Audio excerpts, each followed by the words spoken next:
안녕하세요. 복 있는 사람이 즐기는 OQT 모래큐티입니다. 오늘 함께 묵상할 말씀은 사도행전 23장 12절에서 30절까지의 말씀입니다. 본문을 함께 읽도록 하겠습니다. 날이 새매 유대인들이 당을 지어 맹세하되 바울을 죽이기 전에는 먹지도 아니하고 마시도 아니하겠다 하고 이같이 동맹한 자가 40여 명이더라.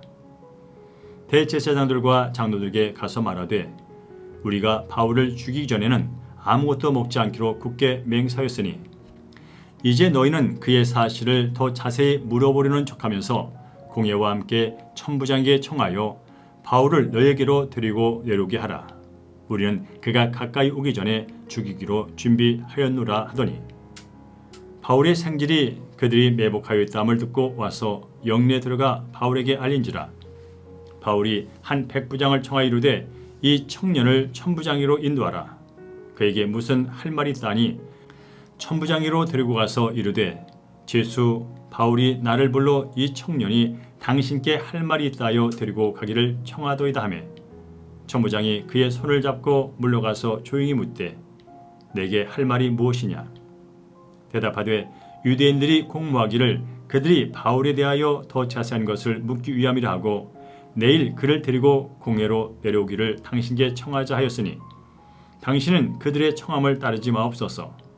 그들 중에서 바울을 죽이기 전에는 먹지도 않고 마시지도 않기로 맹세한 자 40여 명이 그를 죽이려고 숨어서 지금 다 준비하고 당신의 허락만 기다리나이다 하니 이에 천부장이 청년을 보내며 경계하되 이 일을 내게 알렸다고 아무에게도 이르지 말라 하고 백부장 둘을 불러 이르되 밤 제3시에 가이사랴까지 갈 보병 200명과 기병 70명과 창병 200명을 준비하라고 또 바울을 태워 총독 벨리스에로 무사히 보내기 위하여 짐승을 준비하라 명하며 또 이 아래와 같이 피언지하니 일러스되 글라우디오 루시아는 총독 벨리스 각하에게 문안하나이다.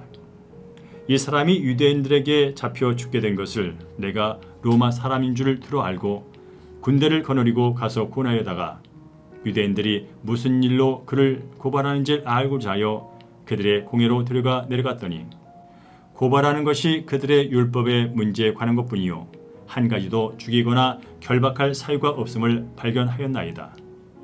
그러나 이 사람을 해하려는 관계가 있다고 누가 내게 알려주기로 곧 당신께로 보내며 또 고발하는 사람들도 당신 앞에서 그에 대하여 말하라 하였나이다 하였더라. 아멘. 네, 방금 읽으신 사도행전 23장 12절에서 3절까지 말씀 다시 한번 집중해서 읽는 시간 갖도록 하겠습니다. 하나님은 어떤 분이신지 회개할 점이나 피할 죄, 새롭게 깨달은 사실이나 받은 은혜, 그리고 꼭 붙잡을 약속의 말씀 확인하시고요. 삶 가운데 적용하고 실천할 내용 적어두셨다가 순종하시기 바랍니다.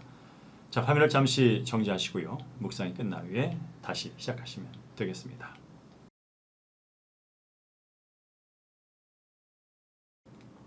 네, 본문의 말씀 간략하게 먼저 요약하도록 하겠습니다. 유대인들은 바울을 죽이기로 계획을 세웠지만 바울의 생질이 이를 듣고 천부장에게 알립니다. 이에 천부장은 밤에 병사들을 시켜서 바울을 총독 벨리스에게 보낼 준비를 하게 되었고요. 로마 사람인 바울을 죽이거나 결박할 사유가 없다고 그에게 편지를 쓰는 그런 내용이 되겠습니다. 집중해서 볼 한 절로서는 27절을 되겠습니다. 이 사람이 유대인에게 잡혀 죽게 된 것을 내가 로마 사람인 줄 들어 알고 군대를 거느리고 가서 구원하여다가 네, 40명의 자객들이 바울을 죽일 계획을 비밀리에 세웠지만 그러나 그 계획은 발각되고 말았습니다. 사람의 눈과 귀를 속일 수는 있지만 하나님을 속일 수는 없기 때문이죠. 바로 바울을 죽이고자 하는 계획을 안 바울의 조카가 이 같은 사실을 바울과 천부장에게 알리게 된 것입니다. 이 정보를 전해들은 천부장은 어찌된지 바울을 돕기 위해서 일사천리로 일을 진행해 나갔습니다. 일단 제보를 한 이 청년 그 생질을 때 신변을 보여줬고요. 또한 바울이 안전하게 갈 수 있도록 보병 200명, 기병 70명, 창병 200명 등 대기시켜 놓았습니다.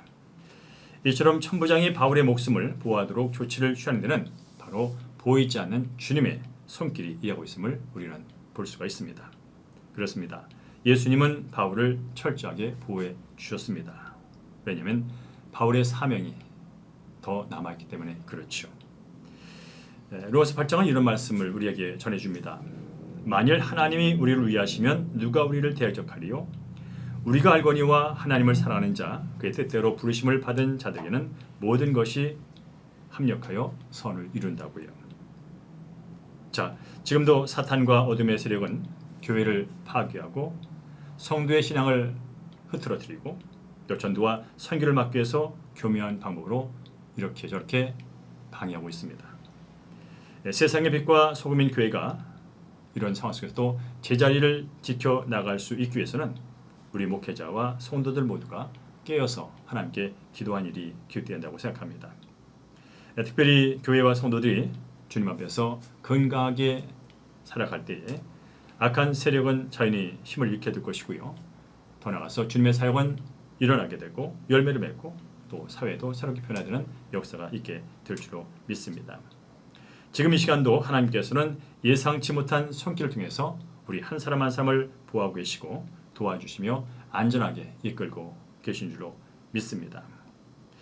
그렇습니다. 우리를 지켜주는 것, 우리를 끝까지 안전하게 보호해 주는 것은 어떤 사람도 어떤 보험도 어떠한 재물도 아닙니다. 바로 우리보다 우리를 더 하시는 신실하신 하나님이시죠. 따라서 하나님을 의지하며 살아갈 때 우리는 어떤 세상의 위협에도 굴하지 않고 당당하게 한날 한날 살아야 될 줄로 믿습니다.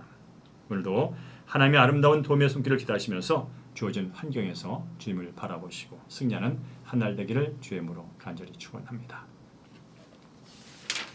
자, 적용 질문 3가지 함께 하겠습니다. 나의 이익과 기득권을 지키려는 잘못된 신념으로 누군가를 대적하며 악한 계략을 꾸미고 있지는 않습니까? 힘든 환경에서 생각지도 못한 누군가의 도움을 얻어 하나님의 은혜를 깨닫게 된 적이 있습니까? 억울하거나 고통스러운 사건 가운데 전혀 예상치 못한 하나님의 구원을 경험한 적이 있습니까? 네, 오늘도 삶 가운데 적용해야지 라고 적어놓으신 거 그냥 흘려버리지 마시고요. 꼭 실천하시기 바랍니다. 이제 함께 오늘 기도와 목회 기도 하겠습니다. 저의 잘못된 열심과 가치관으로 주의 지체들을 판단하고 대적해왔음을 회개합니다. 저의 기득권을 지키려는 악한 계략을 버리게 도와 주옵소서. 어떤 고통스러운 상황일지라도 그것이 구원을 이루어 가시는 하나님의 과정임을 인정하며 허락하신 삶의 자리를 잘 지킬 수 있도록 인도하여 주시옵소서. 우리를 끝까지 보호하시고 인도하신 아버지 하나님, 오늘도 우리의 형편을 아시고 눈동자처럼 보호해 주실 걸 믿고 주님을 찬양합니다. 고난과 힘든 상황 속에서도 힘이 되시고 도움이 되시는 주님만 바라보며 오늘도 승리하도록 인도하여 주옵소서.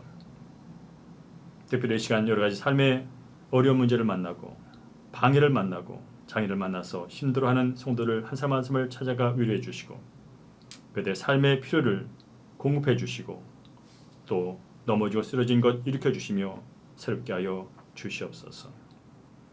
오늘도 주님을 온전히 사랑하며 주의 복음을 세상에 전함으로 하나님께 기쁨이 되는 삶 되기를 소망하며 우리 주 예수의 이름으로 기도합니다. 아멘. 네, 계속해서 삶 가운데 만난 여러 가지 어려운 문제들 하나님께 도움을 요청하는 개인기도 이어가도록 하겠습니다. 오늘도 주 안에서 승리하시기 바랍니다.